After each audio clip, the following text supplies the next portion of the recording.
Keberadaan agama Hindu di Bali yang dipeluk mayoritas masyarakat Bali tak bisa dilepaskan dari sejarah perkembangan agama ini di Bali.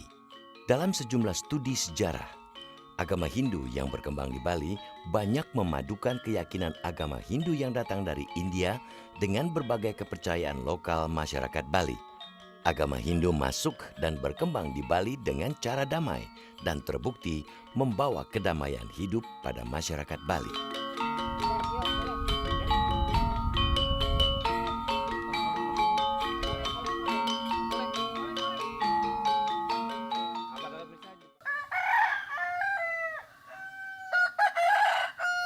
Sebelum kedatangan ajaran Hindu di Bali, peradaban masyarakat diperkirakan sudah ada di Bali sejak masa sebelum Masehi. Di ujung barat Bali, tepatnya di daerah Gilimanuk misalnya, ditemukan bukti peradaban manusia Gilimanuk yang diduga berasal dari masa 100 tahun sebelum Masehi. Bukti-bukti arkeologis menunjukkan sebelum masuknya agama Hindu, pengaruh Buddha sudah lebih dahulu masuk di Bali. Sejumlah situs yang banyak ditemukan di daerah utara Bali dan diperkirakan berasal dari abad ke-7, banyak yang memiliki kemiripan dengan situs-situs Buddha di Jawa dan Sumatera. Ada temuan-temuan Yeti mantra, jadi seperti stempel tapi dibuat dari tanah liat yang berisi tentang mantra Yeti, Buddha yang berkecenderungan Mahayana. Kalau kita analisa dalam konteks sejarah Buddhism di Indonesia, yang masuk ke Bali itu adalah Mahayana yang kecenderungannya Vajrayana. Kemudian masuk ke Bali itu adalah tradisi Saiwa, Wisnu Saiwa. Kemudian ini yang menjadi spektrum yang dihimpun atau tidak dipertentangkan tapi saling melengkapi di Bali. Teori tentang masuknya agama Hindu ke Bali hingga hari ini masih menjadi perdebatan para ahli. Salah satu teori misalnya menyebut masuknya agama Hindu ke Bali erat kaitannya dengan kedatangan Resi Markandeya ke pulau ini pada sekitar abad 8. Ada cerita tentang Resi Markandeya begitu. Resi Markandeya ya diperkirakan orang menganggap begitu. Kita juga belum ketemu tentang data sejarahnya. Orang menganggap itu sekitar abad ke-8. Tata cara Hindu disebarkan oleh beliau yang datang dari Jawa Timur, bekasnya Resi di sana, di Gunung Raung, lalu datang kemari membawa agama Hindu kemari dan mengajarkan kepada masyarakat Bali untuk keyakinan seperti itu. Dan dikatakan pada saat itulah orang Bali mulai mengenal tata cara upakara bebanten begitu. Nah itu disimbolkan, dimengerti Besakih itu sebagai awal daripada pengaruh Hindu itu datang oleh Resi Markandeya begitu di Besakih.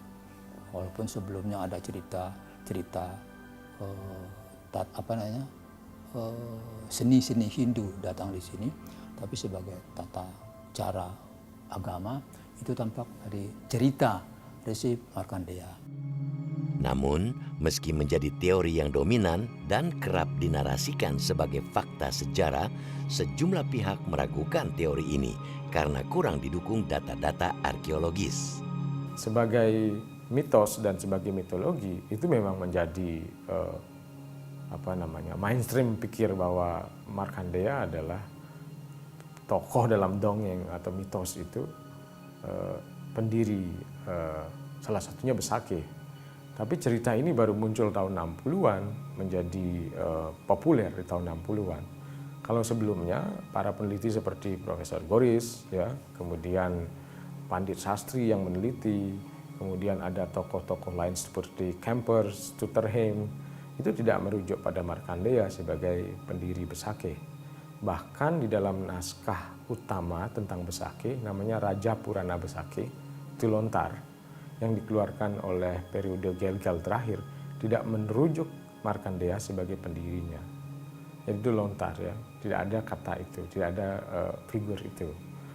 Sekarang dirayakan sebagai dongeng, sebagai cerita bahwa beliau adalah pendiri, itu sah saja karena Markandeya sebagai seorang resi, beliau bisa hadir di abad-abad bebas karena beliau adalah eternal body ya, beliau adalah spirit ya.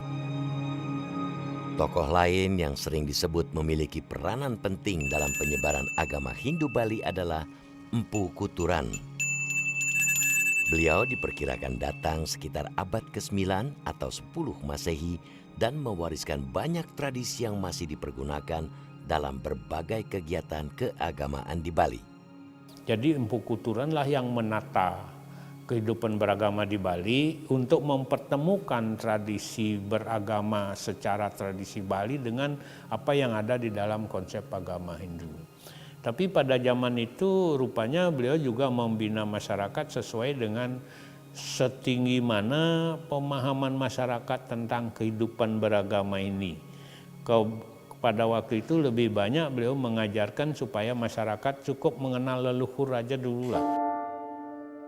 Meski tidak ada data arkeologis yang secara eksplisit menjelaskan, banyak ahli berpendapat masyarakat Bali menerima pengaruh ajaran Hindu dengan tangan terbuka. Hal ini sangat dipengaruhi keluasan ajaran Hindu yang menyatu dengan adat dan kebiasaan masyarakat setempat. Data arkeologis tidak bisa menjelaskan bagaimana keadaannya.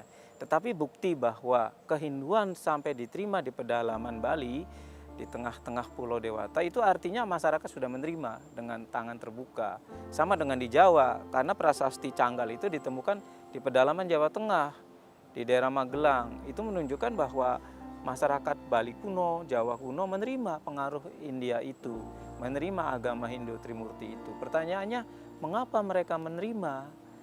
Jawabannya adalah bahwa mereka memerlukan hal baru. Untuk apa? Untuk mencapai kemajuan peradaban mereka sebenarnya. Jadi diperlukan. Sejalan dengan masuknya agama Hindu di Bali, sistem pemerintahan kerajaan juga muncul dan berkembang di Bali.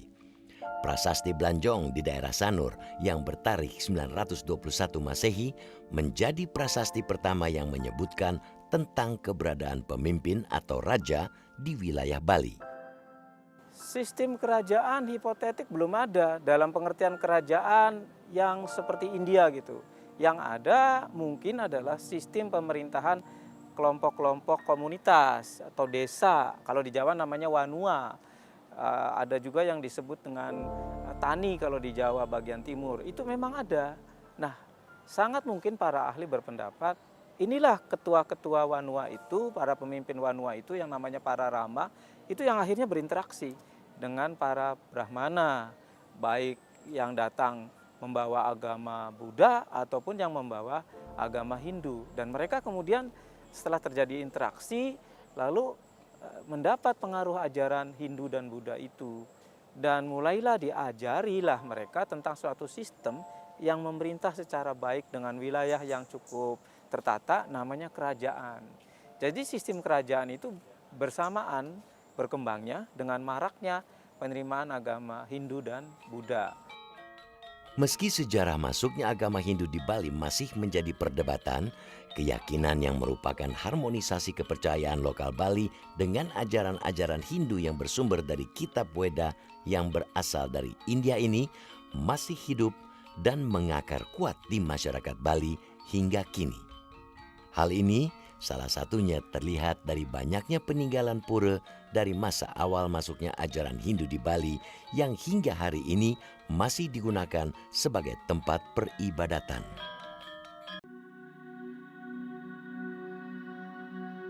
Setelah ajaran Hindu masuk Pulau Bali, pada sekitar abad ke-9 Masehi, kepercayaan atau agama Hindu dengan cepat berkembang dan dianut oleh banyak masyarakat Bali.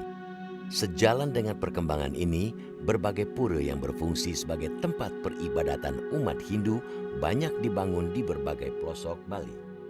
Salah satu pura bersejarah di Bali yang dianggap paling awal didirikan adalah Pura Agung Besaki di Kecamatan Rendang, Kabupaten Karangasem.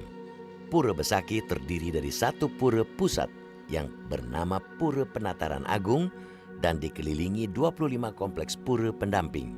Berdiri di atas tanah seluas 20 hektar, Pura Besaki menjadi pura terbesar di Bali saat ini. Dalam memori kolektif masyarakat, Kompleks Pura Besakih pada mulanya hanya terdiri dari satu pura, yakni Pura Besukian, yang berarti selamat.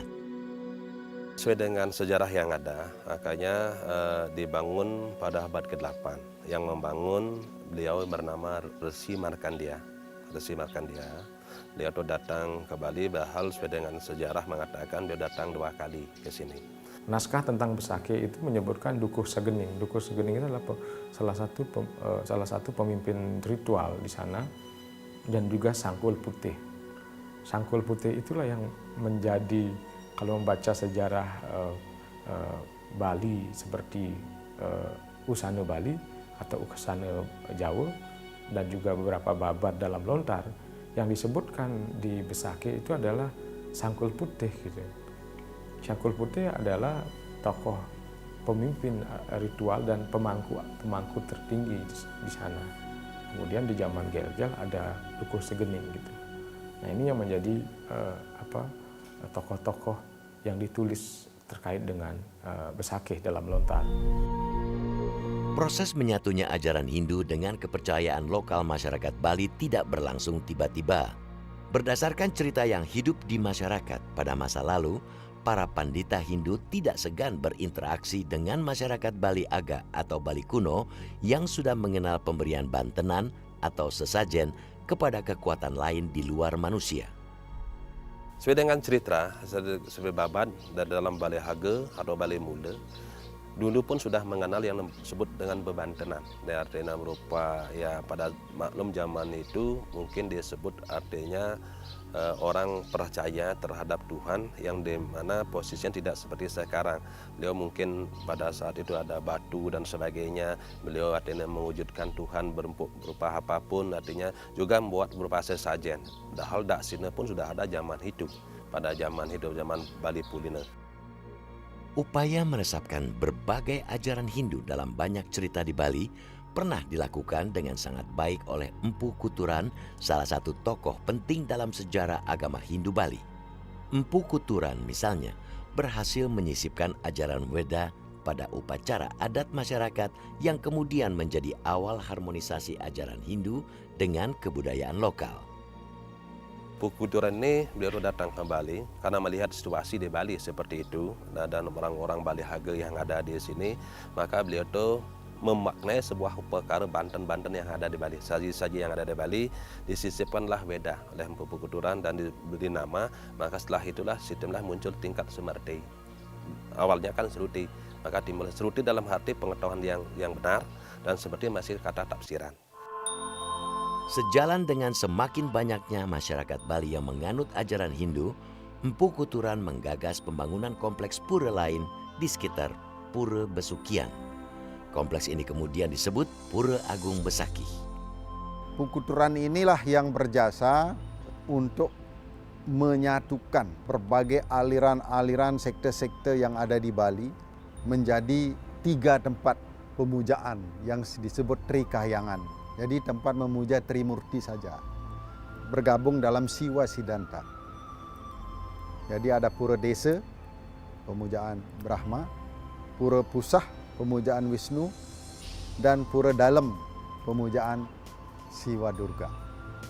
Jadi Brahma, Wisnu, Siwa ini Trimurti, kemahakuasaan Tuhan yang satu itu dalam mencipta, memelihara, dan melebur. Dia adalah Brahman yang Esa. Pura terbesar dalam kompleks Pura Agung Besakih adalah Pura Penataran Agung yang berdiri di tengah kompleks Pura Agung Besakih. Pura ini terdiri dari 7 mandala yang melambangkan Saptaloka atau 7 lapisan alam. Masa tumbuh dan perkembangan agama pada masa Bali kuno mencapai puncak kejayaannya pada abad ke-10. Kejayaan ini terjadi semasa kekuasaan raja suami istri Dharma Udayana Warmadewa dan Guna Priya Dharma Patni. Masa Bali kuno berakhir pada masa pemerintahan Raja Astasura Ratna Bumi Banten setelah ia ditundukkan kerajaan Majapahit. Dalam naskah Negara Kertagama yang ditulis Empu Prapanca disebutkan Majapahit menyerang Bali pada tahun 1265 Saka atau 1343 Masehi.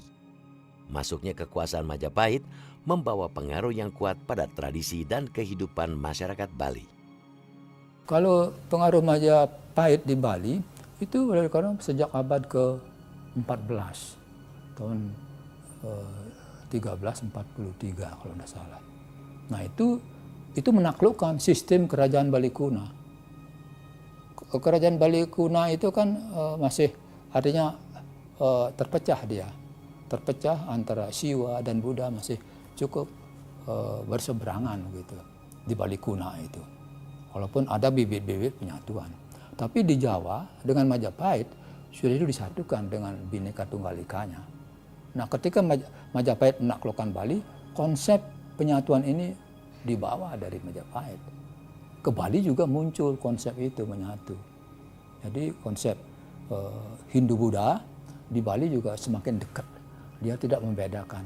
Karena itu ketika ada setiap upacara di Bali, upacara keagamaan, maka disebutkanlah dia Trisadaka yang harus 3 ulama yang harus menyelesaikan upacara kesucian. Itu ada dari dari Siwa, ada dari Hindu Siwa, ada dari Buddha, ada dari Waisnawa, 3 itu. Itu harus ada. Kalau enggak, ada lengkap. Paling tidak ada 2. Ketika Majapahit runtuh di abad ke-16 dan kerajaan Islam mulai berkembang di Jawa, para pandita Hindu kemudian mengungsi ke arah timur Nusantara, terutama ke wilayah Bali. Mereka umumnya menghindari pengaruh Islam yang semakin kuat di Jawa. Ketika Majapahit di Jawa runtuh, makanya pengaruh Hindu, jadi tokoh-tokoh Hindu pergi ke Bali, cari peluang di Bali. Di Bali lah boleh dikatakan pengaruh Majapahit, sistem Majapahit dijalankan oleh tokoh-tokoh Hindu. Ketika di Majapahit digerus oleh agama Islam. Begitu. Ke Bali dia datang. Karena itu lontar-lontar, cara-cara berpikir, sistem tembang, kecepatan seperti di Majapahit, itu dibawa ke Bali. Di Bali berkembang sistem kakawin, kidung-kidung, tarian-tarian, jadi sistem filsafat, itu dibawa dari Majapahit. Jadi runtuh Majapahit di Jawa, keyakinan sistem Majapahit, Hindu Majapahit, masuk ke Bali. Rekaman sejarah dari zaman ini banyak ditemukan dari catatan Dan Hyang Nirata, seorang pemuka agama Hindu yang disegani di Majapahit. Dan Hyang Nirata diketahui melakukan restorasi pura dan pedoman doa di berbagai lokasi di wilayah Bali.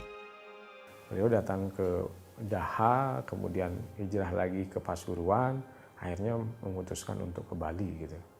Nah inilah berujung beliau menjadi penasihat atau purohito kerajaan Gel-Gel. Nah di periode beliau ini banyak ada restorasi pura yang lama-lama yang tidak banyak diperhatikan. Dalam naskah yang Nirarte, naskah yang beliau tulis, itu beliau datang ke daerah Tanah Lot sekarang, itu banyak tempat-tempat suci yang tidak terawat. Jadi beliau bukannya membuat dalam naskah itu, tapi merestorasi. Ya. Kemudian beliau juga akhirnya beliau datang ke Uluwatu.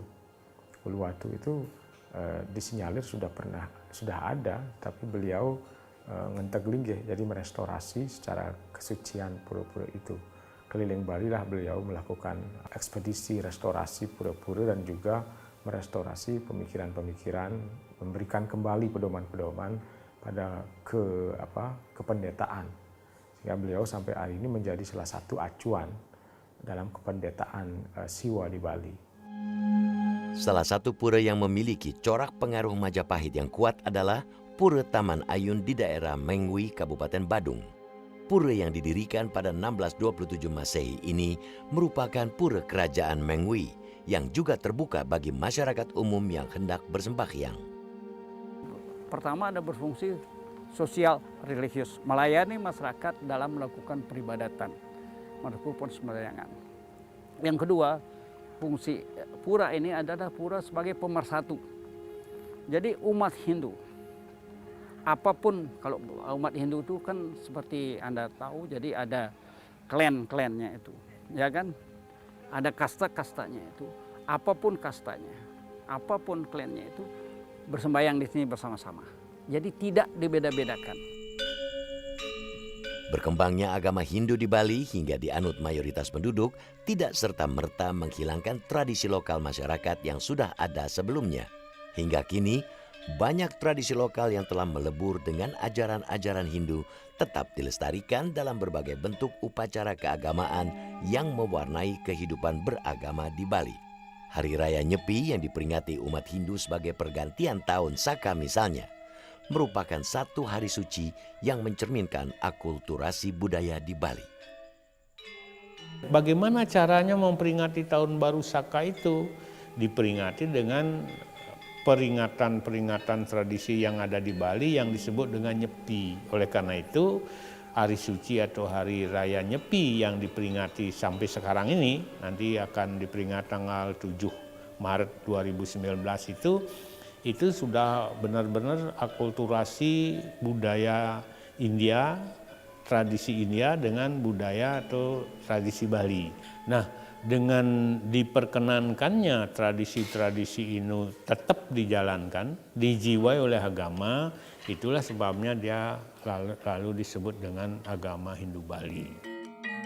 Jejak panjang perkembangan agama Hindu di Bali hingga kini juga masih bisa dilihat dari tata upacara, doa, sembahyang, dan desa adat di Bali yang telah berlangsung sejak berabad-abad silam dan masih dilestarikan. Ada tradisi besar ini yang memberikan sesuluh cara pikir yang membuat kita merasa menemukan kedamaian. Nah, saya pikir penting sekali melihat periodisasi itu, tetapi praktek harian kita yang jauh menjadi intinya. Karena sejarah bisa berubah, sejarah bisa diinterpretasikan apa saja, oleh kepentingan apa saja. Tetapi yang kami kerjakan di rumah-rumah adalah tradisi puja, tradisi ritual. Itulah yang menjadi sangat penting, menjadi harian kita, yang memuliakan leluhur, memuliakan batin kita, memuliakan siapa yang memberikan kita hidup. Itu adalah pokok daripada pengajaran Hindu di Bali. Keunikan sejarah perkembangan agama Hindu di Bali bisa menjadi contoh yang sangat baik tentang bagaimana